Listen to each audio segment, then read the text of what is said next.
नमस्कार, very good morning, all dear students. Today we will be discuss on topic method of absorption. उपरिव्ययों का अवशोषण की विधियाँ,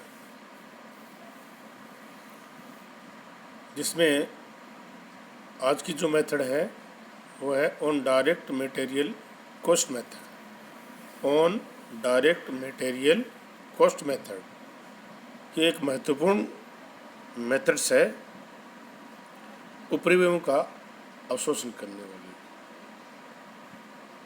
ये हमारे बीकॉम भाग सेकंड के जो विद्यार्थी हैं उनके लिए सबसे ज़्यादा महत्वपूर्ण है, क्योंकि इसी बेस के आधार पर आगे जब हम प्रैक्टिकल प्रॉब्लम्स का सलूशन करेंगे तो आपको ज़्यादा फ़ायदा इसका मिलेगा। इसलिए ज़रूरी है कि आप इसको पूरा ध्यान से सुनें और जो बातें आपको अच्छी लगे वो नोट करें। तो शुरू करते हैं। देखिए, किसी भी जॉब या हमारा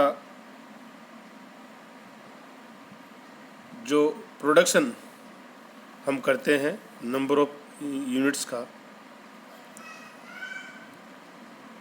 वो कार्य पूर्ण होने के बाद आपको इसकी बात की जानकारी हो जाती है कि इस कार्य में उपरिव्यय का अमाउंट कितना लगा।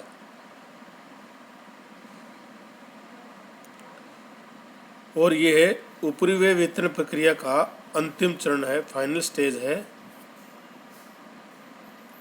जिसमें आप उपरिव्ययों का अलोकेशन, अपॉर्चमेंट, रीअपॉर्चमेंट आदि प्रक्रिया होने के बाद आपको टोटल उपरिव्यय का अमाउंट ज्ञात हो जाता है, जिसे हम डिपार्टमेंटल ओवरहेड भी बोलते हैं। अब आपका नेक्स्ट जो काम है वो है इनका अवशोषण करना। वो डिपार्टमेंट वाइज आपको इसका अवशोषण करना होगा। और इसके लिए आज जो मेथड हम यूज करेंगे वो है प्रत्येक सामग्री लागत पर प्रतिशत विधि। प्रत्येक सामग्री का मीनिंग होता है डायरेक्ट मटेरियल। डायरेक्ट मटेरियल के आधार पर कारखाना उपरिव्यय का अवशोषण करना। कारखाना उपरिव्यय जो कारखाने में खर्चे किए जाते हैं उन्हें हम कारखाना उपरिव्यय कहते हैं। उनका अवशोषण हम अगर डायरेक्ट मटेरियल में प्रतिशत के रूप में करें तो इस मेथड को यूज करेंगे। तो देखिए, इस विधि के अंतर्गत कारखाना उपरिव्यय का अवशोषण प्रत्येक सामग्री लागत के आधार पर किया जाता है। प्रत्येक सामग्री लागत के आधार पर इसका अवशोषण किया जाता है। एक विभाग के कुल कारखाना उपरिव्यय की राशि के प्रतिशत की गणना उस विभाग द्वारा प्रयुक्त प्रत्येक सामग्री लागत के आधार पर किया जाता है। एक विभाग है, उसके कुल कारखाना उपरिव्यय की जो राशि है उसके प्रतिशत की गणना आपको करनी है। तो उसमें कितनी सामग्री की लागत है उसके आधार पर हम परसेंटेज में इसको चेंज कर देंगे। और उसका फॉर्मूला क्या होगा? हमारा फार्मूला होगा विभाग के कारखाना उपरिव्यय को हम डिवाइड कर देंगे विभाग के प्रत्येक सामग्री से। विभाग की प्रत्येक सामग्री कितनी है उसे हम डिवाइड कर देंगे और मल्टीप्लाई कर देंगे आपको 100 से, तो आपको एक अमाउंट प्राप्त होगा परसेंटेज में, और वही अमाउंट में चाहिए। फॉर्मूला मैं वापस बोल देता हूँ। विभाग के कारखाना उपरिव्यय, उस विभाग के कारखाना उपरिव्यय कितने हैं और विभाग की प्रत्येक सामग्री कितनी है।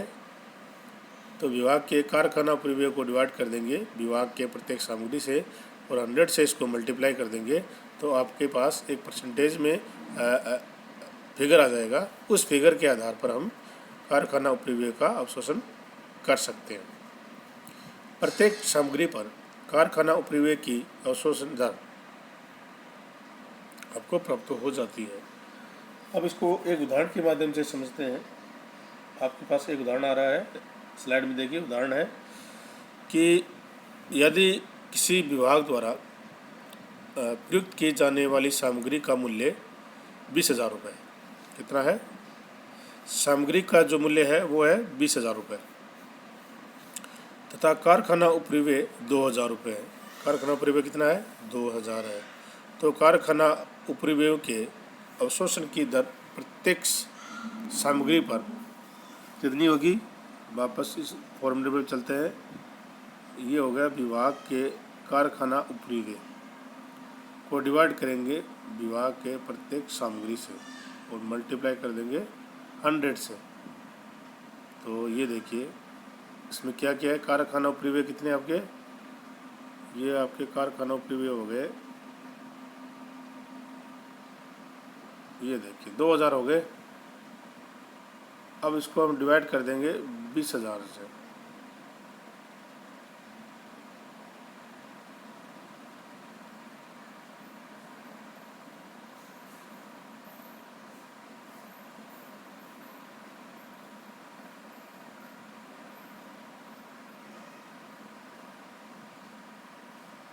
और मल्टीप्लाई करेंगे 100 से तो हमारे पास रेट आ जाएगी 10%। ये हमारा फॉर्मूला है। क्या याद करने का? कारखाना उपरिव्यय को हम चार्ज करेंगे प्रत्येक सामग्री पर। तो जितना कारखाना उपरिव्यय होगा उसको डिवाइड कर देंगे सामग्री की लागत से और 100 से मल्टीप्लाई कर देंगे तो आपको ये 10% की रेट रिसीव्ड हो जाएगी। ओके। इस प्रकार उत्पादन विभाग के विभिन्न उपकार्यों में पर कारखाना उपरिव्यय का भार उनके द्वारा प्रयुक्त की जाने वाली सामग्री की लागत के 10% के हिसाब से चार्ज किया जाएगा। यदि इसी कार्य में नवंबर 515 पर प्रत्येक सामग्री 1,000 रुपये तथा श्रम लागत 500 रुपये हो तो उसकी उत्पादन लागत हम किस प्रकार से कैलकुलेट करेंगे ये देखते हैं। आपको ध्यान में रखना है प्रत्येक सामग्री 1,000 रुपये और प्रत्येक श्रम आपकी है 500 रुपये। तो आपको क्या करना है? उत्पादन की लागत याद करनी। क्या करनी है? उत्पादन की लागत याद करनी है आपको।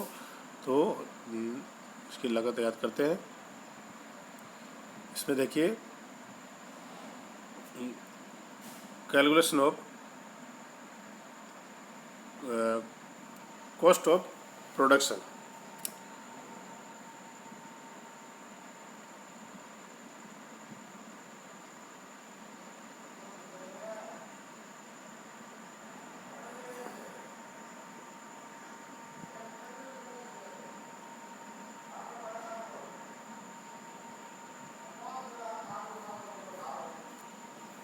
Calculation of cost of production.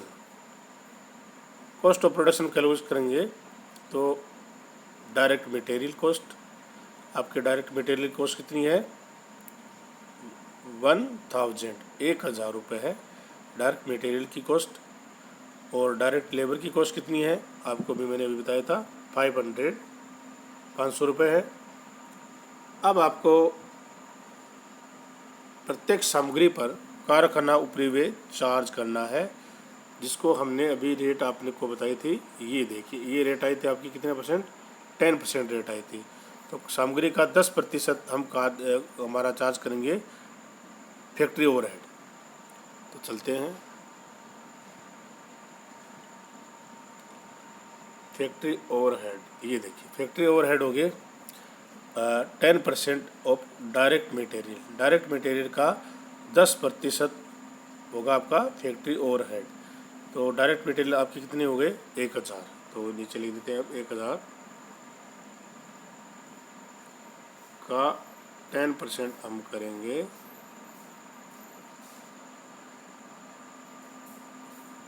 तो आपका आ जाएगा 100 रुपये। कितना आएगा? ये 100 रुपये का अमाउंट आ जाएगा आपका। और 100 रुपये का अमाउंट आ जाएगा तो आपको यहाँ पर 100 रुपये का अमाउंट लिखना है। तो डायरेक्ट मटेरियल कॉस्ट 1000 रुपये, डायरेक्ट लेबर कॉस्ट 500 रुपये, और फैक्ट्री ओवरहेड वो चार्ज करने थे आपको डायरेक्ट मटेरियल पर, और उसकी रेट थी 10%। कितनी थी? 10%। तो आ गए आपके 100। तो इस प्रकार टोटल कॉस्ट जो आपकी आएगी वो आएगी 1600 रुपये। तो इस प्रकार हम अगर परसेंटेज हमारे पास होगा तो हम इसका चार्ज है वो आसानी से कर सकते हैं। इसके लिए आपको बेस कौन सा लेना है? डायरेक्ट मटेरियल की जो कॉस्ट है उसको बेस लेना है। उसके आधार पर हम पिछले साल आपने कितना डायरेक्ट मटेरियल यूज किया है और पिछले साल के जो आपके एक्सपेंसेस थे फैक्ट्री ओवरहेड वो कितने थे, तो इसके आधार पर हम एक रेट परसेंटेज में उसको कन्वर्ट कर देंगे। और परसेंटेज में कन्वर्ट करने के बाद इस साल उन खर्चों को चार्ज कर सकते हैं, जिससे आपको पता लग जाएगा कि इस साल आपके कारखाना उपरिव्यय कितना परसेंटेज हुआ। बहुत ही सिंपल मेथड है, आपको इसको पूरा ध्यान से समझना है और जो बातें आपको अच्छी लगी उसको आपको नोट करना है, क्योंकि ये आगे जब हम प्रॉब्लम्स को सॉल्व करेंगे तो इसमें आपको बहुत ही हेल्प मिलेगी, क्योंकि इससे संबंधित क्वेश्चन ही आप आगे दिए जाएंगे। आगे आपको दिया जाएगा कि प्रत्येक सामग्री के आधार पर कारखाना व्यय चार्ज करने हैं, प्रत्येक श्रम के आधार पर कारखाना व्यय चार्ज करने हैं, वो अलग अलग मेथड के आधार पर आपको उसका चार्ज करना है। इसलिए ज़रूरी है कि आपको प्रत्येक जो मेथड्स है उसके बारे में पूरी जानकारी होनी चाहिए, और ये तभी होगी जब आप इसको पूरा वीडियो को देखोगे, सुनोगे, शेयर करोगे। तो आप सब बच्चों का बहुत बहुत धन्यवाद। Thank you.